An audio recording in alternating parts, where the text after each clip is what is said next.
Hello everyone, here I come back again with some more problems on circles, and this is actually our sixth session. Now my first question here in this session is that lines L1 and L2 are given to me, and if the points of intersection of L1 and L2 with coordinate axes are concyclic, then the value of k is, and then we will be given four options out of which the correct option we have to pick up. Now L1 and L2 meet coordinate axis obviously at 4 points, and those 4 points are given to be concyclic. Correct? So what kind of picture you are expecting? That 2x plus 3y minus 6, the L1 part, line L1, that meets the coordinate axis at 2 points A and B, and similarly other line I have shown that that line meets the coordinate axis at C and D. So basically A, B, C, D are concyclic. So I have shown one circle and named it as omega passing through A, B and C, D. Correct? Now, points A, B and C and D, their coordinates we can write because equation given, and hence I write A as 3, 0, B as 0, 2, I write C as 12 by k, 0 and D as 0, 3. Our job is to get k. Now, see, at this point, where to proceed further, how to proceed further, no hint is given to me. But I can see that point O is outside and OCA, OBD, that actually prompts that if ABCD are concyclic here, I can always write power of O with respect to circle omega as OA into OC, and also I can write it as OB into OD. Correct? And that actually tells me 3 into 12 by k equal to 2 into 3, which would immediately give me value of k, and k turns out to be 6. And what were we searching? We were searching actually value of k only. So my correct option in this case is going to be C. I hope you appreciated that power expression. Power of A with respect to the circle. This was actually crux of the problem. Now let us proceed to the next one. And the next one is the sum of minimum distance and the maximum distance from the point 4, minus 3 to the circle, and then circle's equation is given to me is, and then 4 options. The sum of minimum distance and maximum distance of the point and the circle. You are talking about that. Now how do we proceed? If you recall, I mean those who have done theory part clearly, they will understand that first we will need center of the circle, which is in our case here is minus 2, 5, and the point 4, minus 3, which I am naming here as P, is outside the circle. How do we get minimum and maximum distances? We actually join P to the center C and extend it, right? And then those points where that line meets the circle, I am naming as points N and T, correct? And then what we further claim, we say that PT will give me the minimum distance and TN will give me the maximum distance. And question is regarding minimum and maximum distance of point P from the circle. Okay.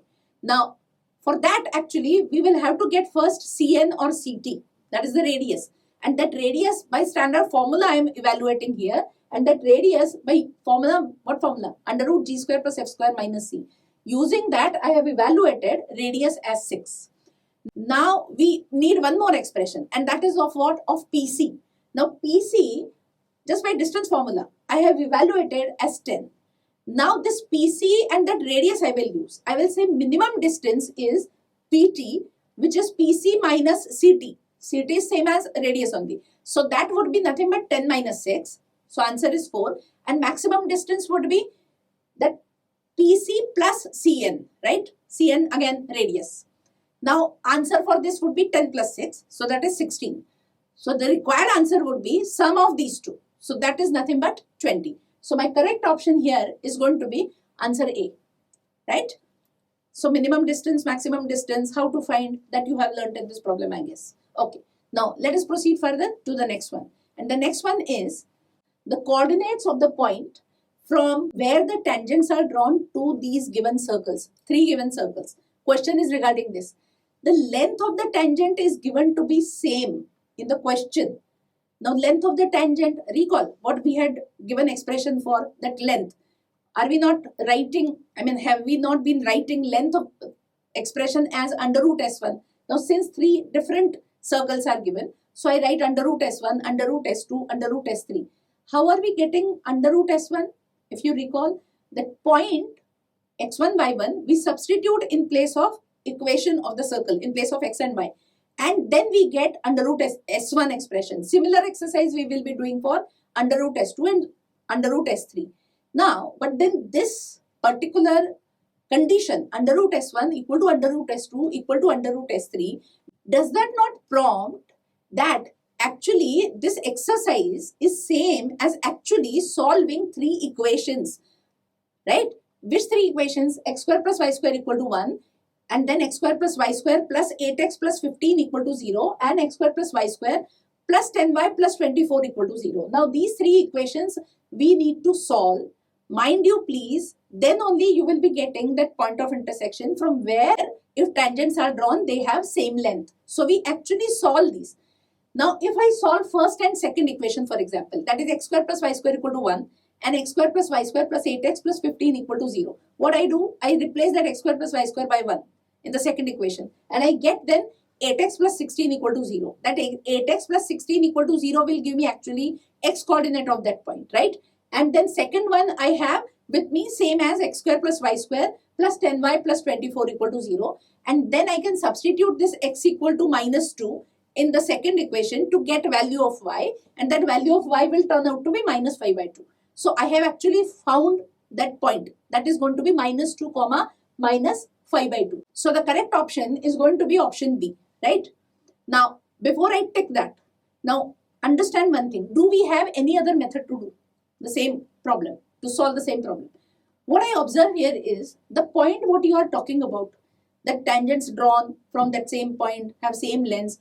Can we, interpret this particular statement in some different manner? I say the required point is nothing but radical center of 3 circles. Mind you, please, radical center we have already taken in our previous sessions. You may revise that definition of radical center, and then you will be able to understand why I am saying that required point here is nothing but the radical center. Now, just recall how we were finding radical center. For that, we will be needing actually radical axis. And then point of intersection of radical axis is going to be nothing but radical center. So, obviously, my next task is that write for omega 1 and omega 2, 2 circles equation, first the radical axis, and of course omega 3 is also there, which I will be using later. So radical axis of omega 1 and omega 2, how do we write? Just by subtracting actually one equation from other. So I get straight away 8x plus 16 equal to 0, and then radical axis of omega 1 and omega 3 also I can write, and this straight away gives me values for x and y, and they are nothing but minus 2 comma minus 5 by 2.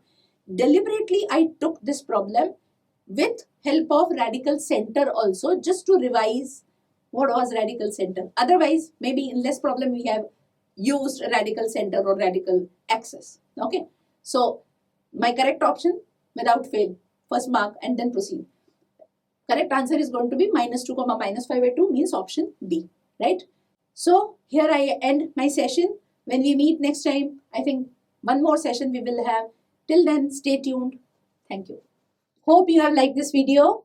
To subscribe, click on this side, and to place an order for the book, click on this side. Thank you.